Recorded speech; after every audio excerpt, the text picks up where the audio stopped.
What's going on, guys? I'm Tyler, and to continue my series of Studio Ghibli reviews, I'm here to let you know that Whisper of the Heart is no perfect movie. And Whisper of the Heart is about a junior high school student named Shizuku, played by Brittany Snow, who decides to write a novel after becoming inspired by an antique shop owner, played by Harold Gould, while also falling in love with the shop owner's grandson Seiji, played by David Gallagher, who has his own dream of becoming a professional violin maker. Now, the most interesting thing about Whisper of the Heart is its director, and I'm going to try my best to say this as accurately as possible, even though I'm going to fuck some part of this up. Yoshifumi Kondō. He was a character designer for Studio Ghibli. He was the first one to make a theatrical movie that wasn't made by Miyazaki or Takahata. Would have been great if he was the first person, period, to make a movie not by Miyazaki or Takahata, but Ocean Waves exists, so that's really all I got to say about that. But they were so impressed with him as an animator that they decided to name him their successor in the event that they retire. Unfortunately, that didn't happen because Kondō passed away in 1998 after only making Whisper of the Heart of an aortic dissection, and allegedly his death was the motivation for Hayao Miyazaki retiring after Princess Mononoke. He felt that he was working too hard, that the work was negatively affecting his health, but with Spirited Away, Howl's Moving Castle, Ponyo, Wind Rises, that's debatable.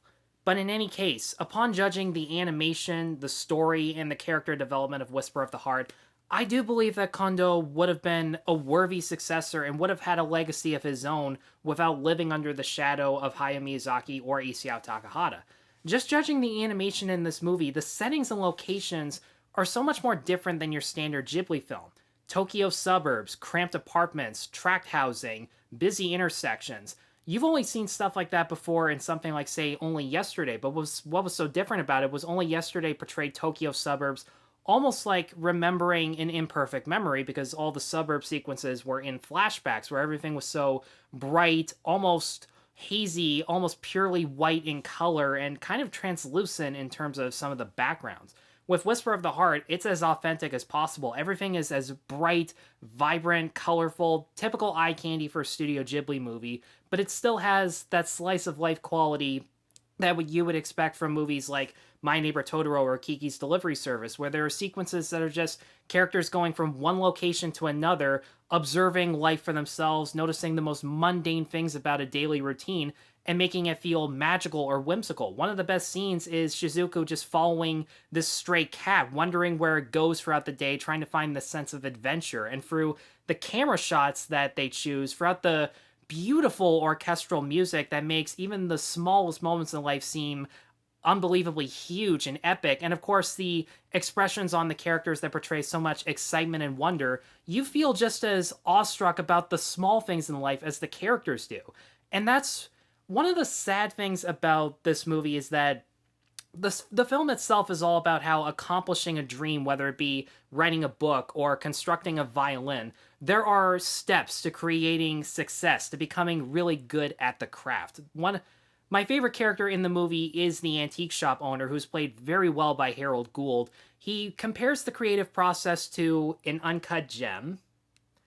I wish I was making that up, but I'm not. Where the first step, aka writing your first book or crafting your first violin, is all about opening up the stone just to see what's in there, what potential do you have, and then the next steps are removing the stones, polishing them, deciding what they're worth. And it's such a great analogy about how difficult a creative process can be. And I can definitely relate to that for myself, because this is probably the 11th or 12th time I've tried making this exact fucking video. So I know that there are so many steps that you have to make where you're going to fuck things up and you're going to start things over again. And that's the overall moral lesson of the film that I wish Kondō as a director had the opportunity to present himself with, because I don't think this is one of the best Studio Ghibli movies. But as is, it's an impressive directorial debut. And I also think that Brittany Snow is just so genuine and natural in her line delivery as Shizuku. I love that she's not your typical bookworm who's great at grades but also devotes so much time to reading when she's not in school. If anything, she's more interested in fiction and fairy tales than actually studying for a test, which is a lot closer to home for me personally. But at the end of the day, she's still a hardworking and devoted person. She just works hard towards the only things that she deems really valuable in life, which is very limiting. It isn't until over the course of the movie where she meets all these people, she meets the shop owner and his grandson, that makes her realize that you have to learn as much about life as possible in order to get inspired by one thing, and that requires devoting yourself to stuff that you find generic and boring, like math or science. It's a hard lesson for us to accept at the end of the day, but in reality, it's absolutely true. Now, with David Gallagher as Seiji, he kind of reminded me of James Van Der Beek in Castle in the Sky, where his voice seemed a little too old for the design, but thankfully it's nowhere near as annoying. He doesn't shout over the top over and over again like Van Der Beek did. If anything, he has a deeper and more dry, sarcastic voice. But it's something that you get used to after a while. And once the movie starts to flesh him out as a character, show what great lengths that he goes to become a violin maker, even going behind his parents' back to want to try to become an apprentice, you root for him because of his perseverance and his hard work and determination, even though in the end, like Shizuku, he's very humble about his passions in life and very self-pitiful. And that's what makes the two of them, in a weird way, have terrific chemistry with each other that shows just how much in common, particularly this one great sequence where he says he can't play the violin, and yet he plays this fantastic rendition of Take Me Home Country Road by John Denver. I'm not kidding. That's actually the theme song of Whisper of the Heart. It's the first sound that you hear at the beginning of the movie, just some woman singing the original version of Country Road. And then throughout the majority of the movie, there are segments where Shizuku tries writing alternative lyrics that actually do sound pretty good on their own. And that musical performance where it's just the two of them and quickly becomes five of them is a great example of how people in life are really afraid of taking a chance to prove themselves as creative and imaginative because they're afraid of fucking something up. But they know that if they can't take that chance, they're never going to know for sure. And that's probably why it was my favorite scene throughout the entire movie. I had a smile on my face throughout that performance the whole time. And plus, it's Brittany Snow. You know her primarily as an actress who sings in movies. So even as a younger actress, she had it down pretty good. Now, the supporting cast does not get that much to do in terms of character depth, but their vocal performances, for the most part, make up for that. I think the one side character who has the most amount of dialogue is Ashley Tisdale as Shizuku's best friend, who's very concerned about this boy in class that she likes, but is concerned that he likes someone else, and it revolves around the subplot that I'm going to delve into more at the end of the video, but nevertheless, Ashley Tisdale gives a very natural performance that does match the character design, matches the expressions that this character is going through. My favorite character in particular, as I said with the Uncut Gem parallel, is Harold Gould as the antique shopkeeper, because he just reminds me of the grandfather-like figure who is very patient with people even when they don't immediately understand what the message of his lesson is supposed to be. And I love the fact that he relates his own stories where he tried to make a difference to some people, but failed the first couple times and had to learn over and over again how to do it. So you can tell why he's incredibly patient with them. And it made him so lovable. I think everyone's had that grandfather-like figure who wasn't a member of your family, but might as well be because of the way he treated you with respect, intelligence, and compassion.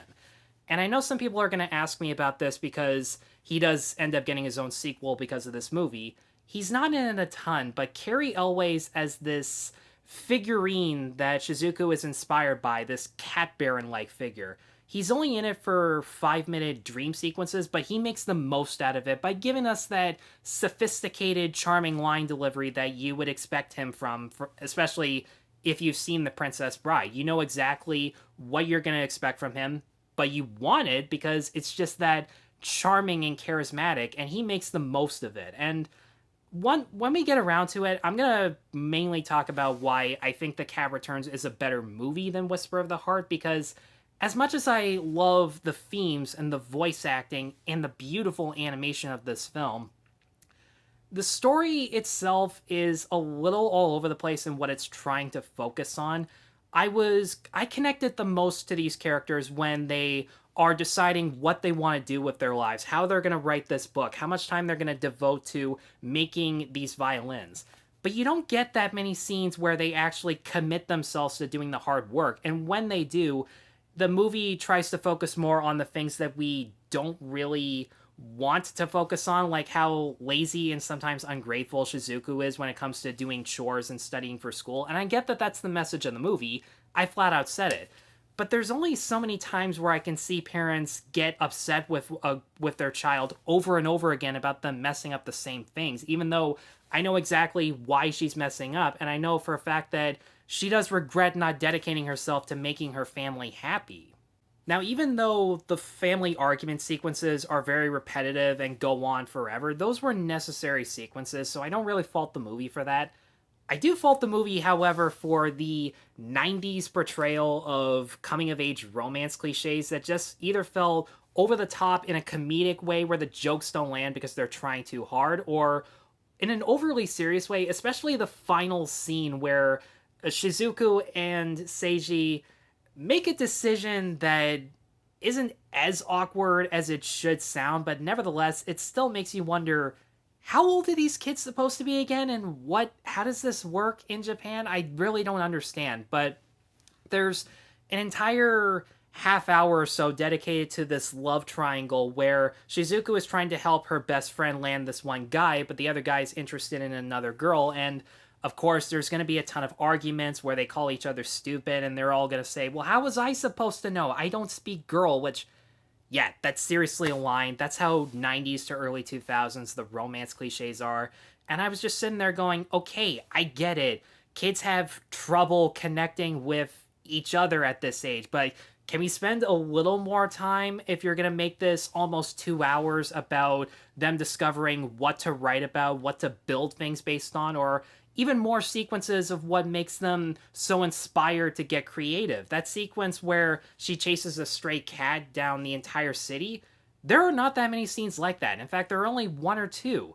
You get 4 or 5 sequences where an entire class is shouting, hey, she's got a boyfriend, and it's just like, I might have not have been a 90s kid, but I know they didn't do that all the damn time. Nevertheless, though, Whisper of the Heart is a movie that was well worth doing 12 to 13 takes of one single video just to get a half-decent review of this movie, because Kondō as a director was up to par with Hayao Miyazaki and Isao Takahata in regards to animation, creating bright, beautiful, colorful eye candy, in regards to giving us these likable characters who are flawed, but you understand why, because you can relate to them in some aspect, shape, or form. The voice actors did a really good job. Brittany Snow, David Gallagher for the most part, Harold Gould especially, and Cary Elwes in the 5 minutes that he had.